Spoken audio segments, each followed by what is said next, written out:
បាទគ្រប់នឹងជម្រាបសួរបាទទៅកាន់ពុកម៉ែបងប្អូនដែលស្រឡាញ់នៅរបស់ជំនឿរបស់កេដូនតាខ្មែរបាទកេដូនតាខ្មែរគឺមានជំនឿពីរបាទខាងពុទ្ធនិងខាងព្រហ្មញ្ញសាសនាបាទហ្នឹងហើយខ្ញុំលើកនេះគឺមានតួអង្គខាងពុទ្ធសាសនាខ្លះនិងខាងព្រហ្មញ្ញសាសនាគឺមានលោកតាហើយនិងព្រះអង្គបណ្ឌបាតនិងព្រះអង្គកំចាយបាទ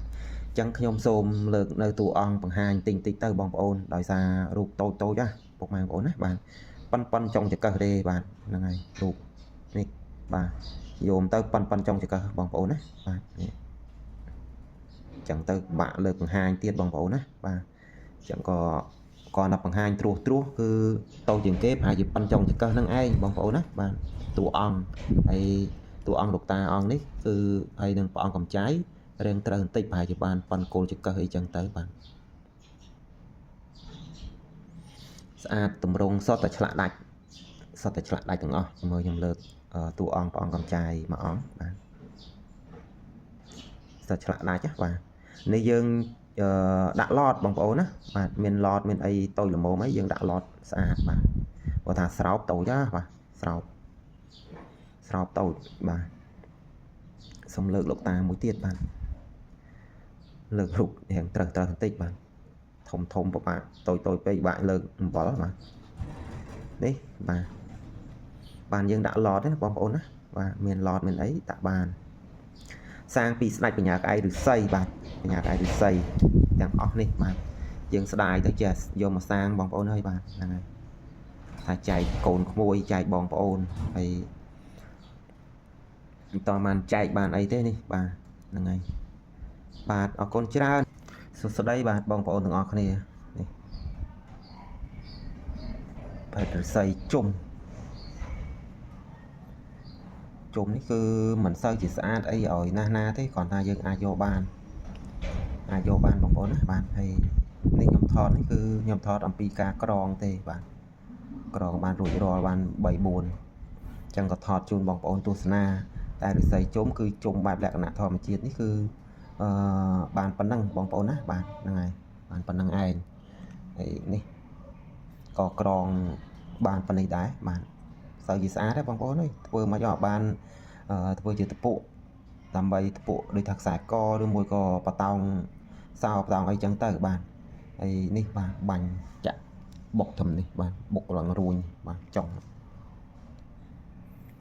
ហើយមានខ្នែងខ្ទាស់កន្លែងនេះមួយទៀតនេះខ្ទាស់ចុងចូលទៅនេះបាទអីនេះបាទជុំនេះគឺបើយើងនិយាយច្រើនជុំណាស់នេះគាត់ថាសៃនេះគឺនៅខ្ចីបាទយ៉ាងនៅខ្ចីអញ្ចឹងណានេះគាត់ពតនេះមកជុំហើយនេះមកជុំទៀតបាទចូលឫស្សីហ្នឹងចូល2ជុំបាទពតនេះមកជុំហើយពតវត្តមកចេះមកជុំទៀតបាទចូល2ជុំបងប្អូនគាត់ថាឫស្សីនេះគឺលក្ខណៈនៅខ្ចីបាទនៅខ្ចីទៅដល់ពេលគាត់រៀងនេះទៅរៀងស្វិតបន្តិចបាទរៀងចង់និយាយថាមុនរៀងត្រូវដល់ពេលស្វិតទៅរៀងស្រក់អញ្ចឹងណាស្រក់សាច់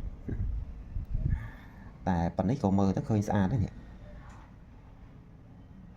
ក៏មើលទៅឃើញស្អាតដែរបងប្អូនមែនទេបាទតម្រាំរកបានមួយបាទស្អាតបានមួយបាទហើយនេះបាទបង្ហាញម្ដងហើយប៉ុន្តែអត់តន់ក្រងឥឡូវក្រងហើយបាទក្រងមើលឃើញតំណងដែរក៏ក្រងទៅបងប្អូនបាទ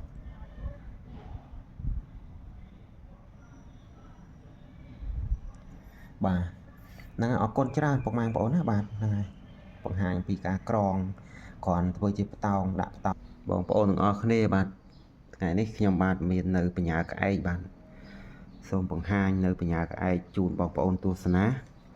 ហើយបញ្ញា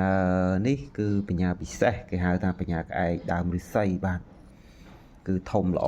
បាទហ្នឹងហើយដៃត្រឹសមកល្មមយើងអាចឆ្លាក់តួអង្គខ្នាតបតោងបានទំហំ16 លីបាទអញ្ចឹង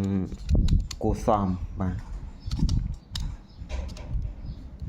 ហើយប្រវែងបាន6 ហ៊ុនជាងបាទ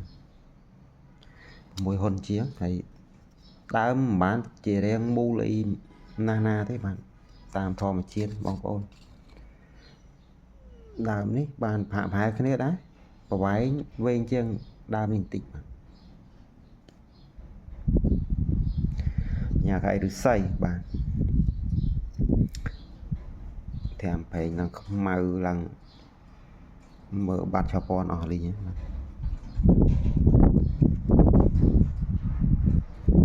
ញ៉ាឫស្សីបាទពុកម៉ែបងប្អូនបាទมันងាយទេបាទងាយជួបងាយបានទេបាទ